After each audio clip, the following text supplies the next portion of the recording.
Good afternoon. Kal Kadosh Mirchbad. I want to continue on with Pirke Avot. We know there's a custom amongst the Jewish people that for the 6 weeks between Pesach and Shavuot, we read through Pirke Avot. We try to improve our behavior, how we react with one to another, interaction one to another. And this way we have the Zuchut to receive the Torah on Shavuot. So in Pirke Avot, in Mishnah Bet, it says, Shimon HaSaddik haya misheyareh knesset hagdolah. Shimon HaSaddik was one of the last of the Anshe Knesset HaGedolah. Like we discussed last time, the Anshe Knesset HaGedolah was 120 Chachamim. Amongst those Chachamim were a number of Nevi'im like Mordechai and like Malachi and Haggai. And then one of the last of the Anshe Knesset HaGedolah was Shimon HaSaddik. Shimon HaSaddik was the Kohen Gadol that took over after Ezra HaSofer died. Shimon HaSaddik became the Kohen Gadol. And it says over here, Hu haya omer, Al shlosha devarim ha'olam omed. On three things the world is founded, the world stands. Al ha'torah, ve'al ha'avodah, ve'al gimilut hasadim.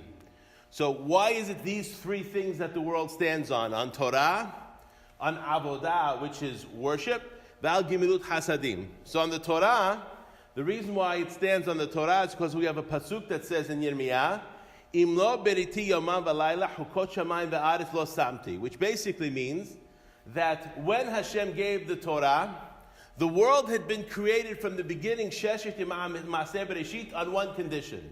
On the condition that Am Yisrael would accept the Torah. If Am Yisrael chas v'shalom would not accept the Torah, then there's no world. It says in the Bereshit, it says, Vayerev vayivoker yom hashishi. All the other days of creation, it says, Vayerev vayivoker yom echad, Vayerev vayivoker yom sheni. By yom shishi, it doesn't say Vayerev vayivoker yom shishi. It says, Vayerev vayivoker yom hashishi. What is hashishi? The 6th of Sivan, which means the entire Bereshit, the entire creation of the world was predicated on the Bnei Yisrael accepting the Torah, which is part of the reason why Har Sinai was shaking in such a way that if Bnei Yisrael chas v'shalom on Har Sinai would not have accepted the Torah, Hashem would have to turn the world back to Tohu Vavohu and start all over again. So we see, Limud HaTorah, learning the Torah, is a kiyum of the olam. If it's not for learning of the Torah, then the world is not shaveh. As the Gemara also teaches us, that the world is mitkayem ela beheva piyem shel tinoko shebet rabban, which means, and it's not even the learning of the big rabbis, it's actually the learning of the children. This is what is mitkayem be'olam, because even people who are above the age of 13 and the big chachamim, kulanu yesh lana, we all have avonot. But when children below the age of 13 years old are learning, what's happened? Their learning is very, very pure. The learning has not tainted at all by avonot. And this is precisely why the world is existing. So this is al ha-Torah. The next one is al ha-Avodah. Why is it al ha-Avodah? Ul'ovdo b'chol lebavchem v'chol nafshechem v'natati mitaratzachem. Which means, even though it's two separate pisukim, if you read it one to the next, what do you see? That is one is conditioned on the other. That if you want matar artzechem, without rain, there is no life. Human beings cannot live without water. So in order to have rain, there requires there to be if we are not serving Hashem, having avodah with all of our hearts and all of our souls, then there's no matarat sechem. That's why in the time of the Bet HaMikdash, the world did, if the Goyim would have realized the benefit that they had with the existence of the Bet HaMikdash, they never would have destroyed it. Now that the Bet HaMikdash is destroyed, there's only tefillah. Unshalema farim sifatenu. That's why we have the tefillot. Shahrit is keneged korban tamid shel shahrit. Minha is keneged korban tamid shel ben ha'arbaim. And the abit is basically, according to the Emurim, what was burning all night long. So we see keneged all the three korbanot, the major korbanot of the Bet HaMikdash, we have the tefillot. And Shabbat you have musaf. Why do you have musaf? That's keneged korban musaf. So that's the avodah, which means avodat Hashem. The al gimilut hasadim, and meaning gimilut hasadim, doing kindness one to the other. Why is the world mitkayem on that? Because we have a pasuk that says olam hesed yibaneh. The world is built on hesed. If there's no hesed, then there's no binyan ha'olam. So this is where Shimon HaSaddik learns that these three things, the world is mitkayem. But we can ask a question. we know that the order is hafuch. Avraham is known as Isha Chesed. Yitzhak is known as Isha Gvura, or the Avodah. And Yaakov is known as Ish Tam Yoshev Olim. That's the Torah. We see that Shimon HaSaddik gives the order differently than was from the Avot.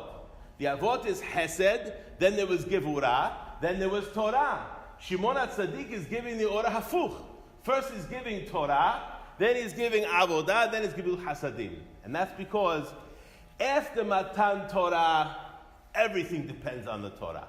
Which means, how do you know what it is to be Ovedet Hashem? The only way you know what it is to be Ovedet Hashem, we have to see what the Torah has to say. By Avraham, Yitzchak, and Yaakov, they a little bit had to figure it out for themselves. We know that the Avot followed the Torah, but they had to figure it out. They weren't commanded, they were voluntarily. Once Har Sinai, that's how Pirke Avot starts. Moshe kibel Torah miSinai. Once we have the Torah, now everything has to be looked at in the lens of the Torah. So what is the definition avodah? What the Torah says is avodah. Anything the Torah says is not avodah. If you do that, that's called avodah zara. That's called avodah zara. That's idol worship. Even gimilut hasadim. When we do hesed one to another, it's based on what does the Torah say is hesed. We know from the Torah, we learn that Hashem was Gomel Hased, right? What did Hashem do? By Bikur Holim, by Avraham, he visited Avraham when he was sick. So from here we learn that what? Gimlut Hasadim is something that we have to do. We also know about burial, Kiburah, Nechum Avelim. This we learn from Hashem burying Moshe Rabbeinu, personally, B'chvodo v'atzmo. So we learn all the Gimlut Hasadim is also learned from the Torah. And that's the reason why Shimon HaSaddik gives the order. First is Torah, then is Avodah, then is Gemilut Hasadim. We have time for the next Mishnah. It says in the next Mishnah, Antigonos ish Sokho kibel mishimon HaSaddik. The next rabbi in line was Antigonos ish Sokho. Hu haya omer, al tiyu ka'avadim hamshamishim et harav al menat lekabel pras. Do not be behaving, because the previous one, Shimon HaSaddik, talked about Avodah. Now let's define what is to be avodah. We know that Mitzrayim is called Kur Har Barzel, the iron crucible in English. What lesson did we learn in Mitzrayim? We learned one lesson. What it is to be Aved. When we were freed in Egypt, all we did is switch masters. We went from Paro being our master to now God is being our master. So everything we learned of what it is to be Aved in Mitzrayim, this is what it is to be Aved of Hashem. And this is where we got to be able to say, Na'aseh v'nishma. An Eved doesn't ask the master, why do you want another cup of coffee? If the master says, get me a cup of coffee, the Eved gets him a cup of coffee, and another one, and another one. Na'aseh v'nishma, which means whether I understand or not doesn't make a difference. So we see Antigonos ish Sokho is going to define what is avodah. Basically, avodah is supposed to be don't be like a servant who observes what the master says in order to get a reward. The servant gets his lechem, he gets his mayim, he gets sustained, he gets helped by the master, otherwise the servant can't live. Ela, heviyuk hevuka avadim, but be like servants, hamishameshim et harav shelo al menat lekabel pras. But when a person is worshiping Hashem, when a person is doing avodat Hashem, it shouldn't be because of what you're going to get in your pocket, or what you're going to get in your kavod, or what you're going to get in your intelligence. The reason we worship Hashem is because we love Him. When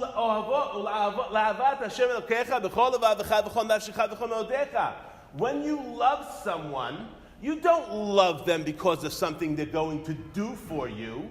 You love them unconditionally. And just like we have to learn to love each other, Jews to Jews, unconditionally, this shows the love of Hashem also has to be unconditional, without regard to getting reward. Chas shalom, that's not to say that there is no reward. Of course there's a reward. But the avodah should not be predicated on what I am getting from Hashem. It should be only because I have Ahava Hashem. But there's a risk. And the risk is when a person has a lot of Ahava Hashem, he has a very close relationship with God.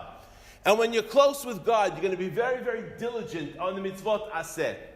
But the mitzvot latase, you might be a little bit lax because you have such a good, close relationship with God that you love Him and He loves you. So it's almost like with your wife. Every now and then, you do something, you know you're going to get in trouble for it, but you do it anyway. Why? Because you know you're going to take the heat. You'll make it up somehow, figure it out. You buy flowers, you do something.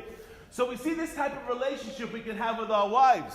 This is not the relationship we have with Hashem, because He continues on and says, V'hi morach shamayim alechem. But even with this ahavat Hashem that you have to have morah shamayim. You have to have yirat Hashem. The yirat Hashem is what helps a person to avoid lo ta'aseh. The lowest level is, I don't want to have punishment. I don't want to get a punishment in Gehenam. So therefore, I'm not going to do anything against the Torah. But once again, that's al manat lekabel pras. That's a negative shelo al manat lekabel pras. It's not the ideal worship.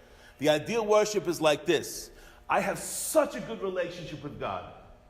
Even though I know that it's possible if I do this thing, I'll have a little distance from Him, I don't want that distance. Everything's going well. It's like sort of like when you and your wife are getting along very nicely. You're going to say to yourself, you know something? Why am I going to do this? Why do I want to take the heat for it? Let me not even take the heat for it. Let me just not do it. Let me weigh this deed I want to do and say, you know what? This relationship is so important to me that I want to maintain it. This is a much higher level of yirah. This is called yirat het, not yirat onesh, which means a person is fearful of the sin, what it's going to do with his relationship to Hashem. May it be that all of us can develop relationship with Hashem like we learned from Antigonos Sokho, and we can also have this type of relationship with our wives and one to each other. Baruch Adonai Olam, Amen v'Amen.